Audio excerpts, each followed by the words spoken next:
부인 채 숨져 있는 걸 직원이 발견해 경찰에 신고했습니다. 여성은 발견 당시 얼굴 부위에 멍이 들어 있었던 것으로 전해졌습니다.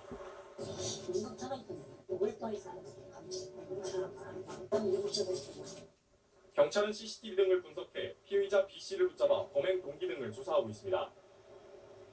아파트 단지가 칠흑 같은 어둠에 잠겼습니다. 어제 저녁 6시쯤 경기 동두천 생현동의 한 아파트 단지 330여 세대 전기 공급이 끊겼습니다.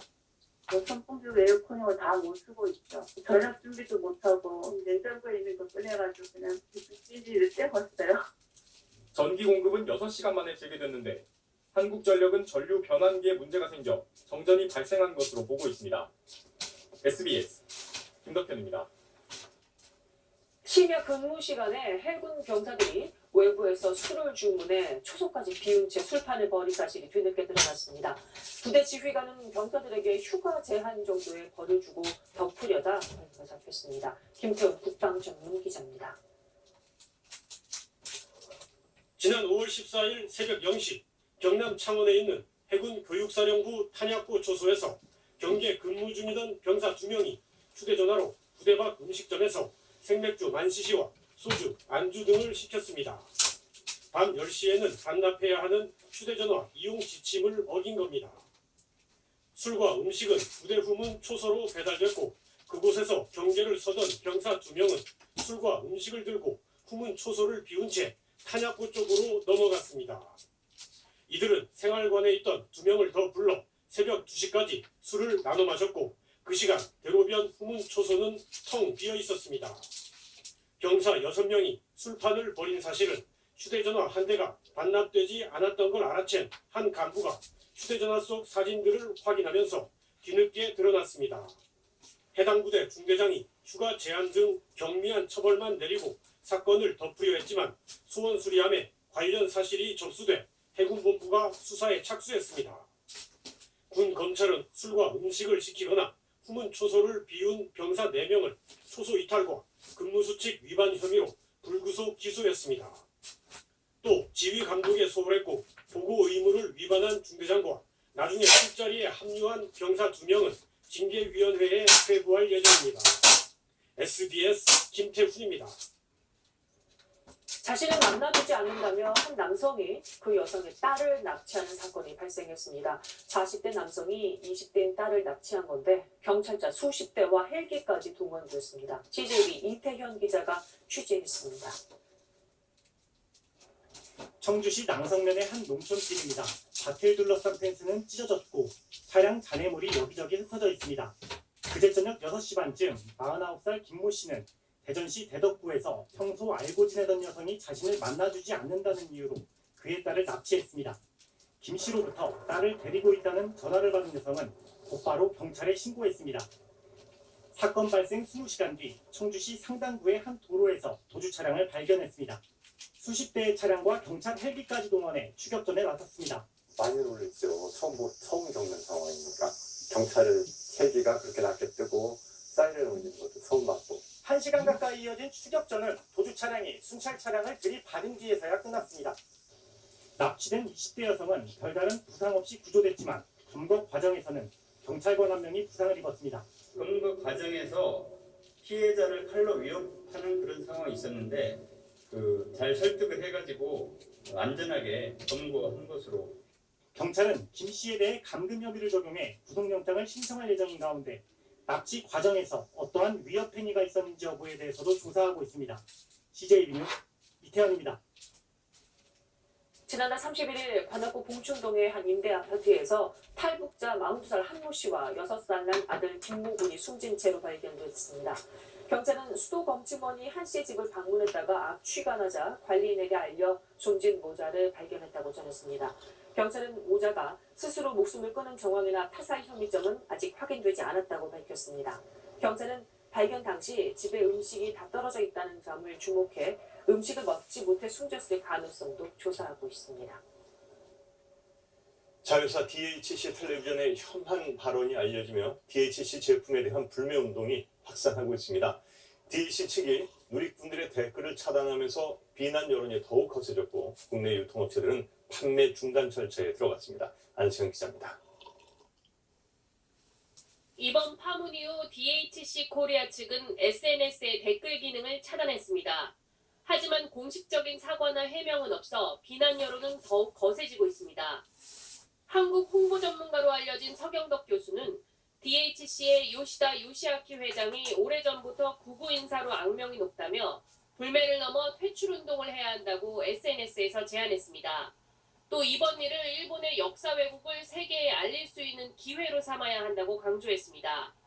그들이 무엇을 잘못했는지를 올바르게 알고 나서 행동으로 우리가 보여줄 수 있는 어떤 최소한의 활동들을 보여주는 것이 그들이 퇴출할 수 있는 가장 좋은 방법이라고 저는 판단하고 있습니다. 국내 드럭스토어 업체들도 DHC 제품 판매 중단에 나섰습니다. 업계 1위 올리브영은 상품 진열 위치를 변경했고 다른 업체들도 매장에서 상품을 아예 빼거나 신규 발주를 중단했습니다. DHC 코리아 모델인 배우 정유미 씨 소속사는 DHC 모델 활동 중단을 선언하고 초상권 사용 철회까지 요청했습니다. DHC 코리아 측은 일본 본사와 협의한 뒤 오늘 공식 입장을 발표하겠다고 밝혔습니다. 이런 가운데 파문의 근원지인 DHC 텔레비전 유튜브 채널은 우익 정치인으로 알려진 자민당 아오야마 시게하루 의원을 출연시켜 극우 성향의 주장을 이어갔습니다. SBS 안서연입니다. 전 남편을 살해한 혐의로 기소된 고유정이 어제 정식 재판에 모습을 드러냈습니다. 고유정은 끝내 계획된 살인이라는 점을 부인했고 분노한 시민들에게 머리채까지 잡혔습니다. JIBS 하창훈 기자입니다. 호송차를 타고 법원에 들어선 고유정은 머리카락으로 얼굴을 가리고 고개를 숙이며 노출을 극도로 떨었습니다. 법정에선 치열한 공방이 이어졌습니다. 고유정 측은 피해자의 변태적 성욕 때문에 발생한 우발적 사건이라고 주장했습니다. 피해자에게 졸피뎀을 먹이지 않았으며 졸피뎀이 검출된 혈흔도 피해자 것인지 확인된 건 아니라고 말했습니다. 범행은 인터넷에서 검색한 졸피뎀이나 니코틴 같은 단어는 클럽 버닝썬 사태 당시 호기심에 찾아본 단어라고 주장했습니다. 또 뼈에 무게란 단어는 현 남편에게 감자탕을 해주려고 검색하는 과정에서 나온 연관 검색어일 뿐이라고 말했습니다. 나중에 정리가 되면 제가 좀 말씀드리겠습니다. 지금은 좀 어려울 것 같습니다. 검찰은 즉각 반박했습니다. 졸피뎀이 검출된 혈흔은 명확하게 피해자의 것으로 확인됐고 연관 단어들도 고유정이 직접 검색한 것이라고 반론을 펼쳤습니다. 고인을 아주 나쁜 사람으로 몰아가는 이런 주장은 참 인간으로서 할 도리가 아니다. 법의 심판을 받아야 될 것입니다. 재판이 끝난 뒤 분노한 한 시민이 호송차에 탑승하는 고유정의 머리채를 잡아끄는 한바탕 소동으로 벌어졌습니다. 저희가 엄마입니다. 그 자식 있는 엄마예요. 아빠를 그렇게 할 수 없습니다. 재판부가 정한 다음 공판은 다음 달 2일입니다. JIBS 하창훈입니다. 가습기 살균제 피해자들이 재판에서 허위 진술을 했다며 애경산업 관계자를 검찰에 고발했습니다. 가습기 살균제 참사 정보 네트워크는 애경산업 김모 팀장이 가습기 살균제 위해성과 관련된 증거의 인멸과 은닉을 주도한 TF팀 구성원으로 고광현 전 대표 공판에서 증인으로 나서 허위 진술을 했다고 주장했습니다. 보수 야당들은 장관급 인사청문회를 앞두고 조국 법무장관, 조성욱 공정위원장, 한상혁 방통위원장 이렇게 세 후보자를 벼르고 있습니다. 특히 조국 후보자의 경우 과거 발언까지 재조명되는 상황입니다. 류진 기자입니다. 조국 법무장관 후보자 출근길에 질문이 쏟아졌습니다. 국가보안법 위반과 위장전입 전력으로 자신은 청문회를 통과할 수 없다고 했던 9년 전 인터뷰 관련 물음이 많았습니다. 질문사항 있으실 것 같은데 인사청문회 때 다 답변을 하겠습니다. 2010년에 스스로 청문회 통과 못할 거라고 하셨는데 생각 바뀌신 이유 뭔가요? 조 후보자 측은 위장전입 관련 과거 발언은 착각이었다. 위장전입은 없었다고 설명하면서 나머지 답변은 청문회로 미뤘습니다. 자유한국당은 조 후보자가 남한 사회주의 노동자 동맹 관련 사건으로 실형을 선고받았다는 점을 강조하며 국가보안법 공세를 예고했습니다. 아무리 세상이 변했다고 해도 국가 전복을 꿈꾸는 조직에 몸담았던 사람이 법무부 장관에 앉는 것이 보수야당은 조국 후보자와 함께 조성욱 공정위, 한상혁 방통위 등 새 후보자를 집중적으로 검증할 것으로 보입니다. 한상혁 후보자는 가짜뉴스는 표현의 자유에 속하지 않는다는 입장을 밝히기도 했습니다. SBS 노유진입니다. 정부가 꿈틀대는 집값을 잡기 위해 공공택지에만 적용되던 분양가 상한제를 민간 택지에도 확대하기로 했습니다. 높은 분양가가 주변 집값을 끌어올리는 악순환의 고리를 끊어서 부동산 시장 안정을 이끌겠다는 취지입니다. 화강민 기자가 보도합니다. 정부가 주택법 시행령을 개정해 민간 택지에도 분양가 상한제를 적용할 수 있도록 바꾸기로 했습니다. 서울 전역과 경기 과천시, 성남시 분당구, 세종시 등 전국 31곳의 투기 과열지구가 상한제의 사정권에 들게 됐습니다. 이에 분양가격을 적정 수준으로 유지시켜서 실수요자의 내 집 마련을 원활히 하고 주택시장의 안정을 보다 확고히 하기 위해서 분양가 상한제 적용 시점도 재건축과 재개발 등 정비 사업에 대해 처음 입주자 모집 승인을 신청한 날로 바꿨습니다. 이미 관리 처분 인가를 받아 이주와 철거를 진행 중인 단지라도 상한제가 적용될 수 있는 겁니다. 이에 따라 서울에서만 재건축 재개발 사업장 76개 단지 7만 2천여 가구가 상한제 영향권에 들게 됐습니다. 정부는 분양가 상한제가 시행되면 분양가가 시세 대비 20에서 30% 떨어질 것으로 기대하고 있습니다. 국토연구원은 높은 분양가가 집값 인상을 견인하는 효과가 사라지면 집값 상승률이 연간 1.1%포인트 낮아질 것으로 전망했습니다. 분양가가 낮아지면 시세 차익을 노린 투기 수요가 몰릴 수 있는데 정부는 해당 주택의 전매 제한 기간을 늘려 차단에 나섭니다. 현재 3에서 4년이던 게 5에서 10년으로 대폭 늘어납니다.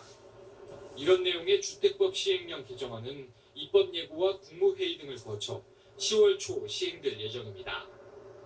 다만 상한제를 실제 적용할 구체적인 지역과 시기에 대해서는 주거정책심의위원회에서 시장 상황을 고려해 결정하기로 해서 속도 조절의 여지는 남겨뒀습니다.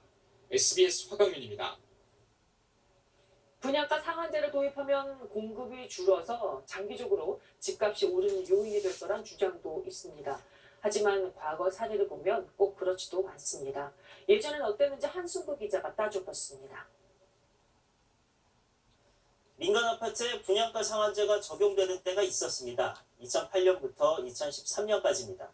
그전까지는 전국에서 1년에 평균 40만 가구가 인허가를 받았지만 이 기간에는 절반 조금 넘는 30만 가구 수준으로 공급이 확실히 줄었습니다. 상한제 때문에 공급 준다는 게 얼핏 보기에는 맞는 말 같죠. 하지만 당시는 금융위기라는 또 다른 요인이 있었습니다. 주택 수요, 투자 여력, 심리 모두 위축된 상황에서 주택 공급이 줄어든 건데 일부에서는 이게 다 상한제 때문이다 라고 주장하는 겁니다. 그 당시 서울에서는 보금자리 주택 정책이 나오면서 2010년부터 공급량이 회복되기도 했습니다. 상한제가 실시된 2008년에서 2013년까지 서울 집값은 5.31% 올랐는데 상한제가 적용됐던 아파트 가격은 1.32% 내렸습니다. 공급은 정부 의지가 중요하고 분양가 상한제가 아파트 가격 안정에 일정 부분 효과가 있다는 게 나타난 셈입니다. 재건축 아파트는 실수요보다는 투기 목적의 매매가 많고 그 근본 원인에 높은 분양가가 있기 때문에 이번 분양가 상한제 카드가 나왔습니다. 재건축 단지가 주도하는 상승장은 용납할 수 없다. 재건축 단지에 직접 타격을 주겠다 하는 겁니다. 이제 관심사는 2022년까지 전국에 100만 호를 공급하겠다는 정부 계획이 얼마나 효과를 발휘할지입니다. 분양가 상한제가 장기적으로 집값을 높일 거라는 의견도 있지만 강력한 대출 규제가 여전하고 글로벌 경기와 우리 경제도 불안한 상황이어서 집값이 더 오를 수 있을지는 신중히 봐야 할 것 같습니다. SBS 한승우입니다.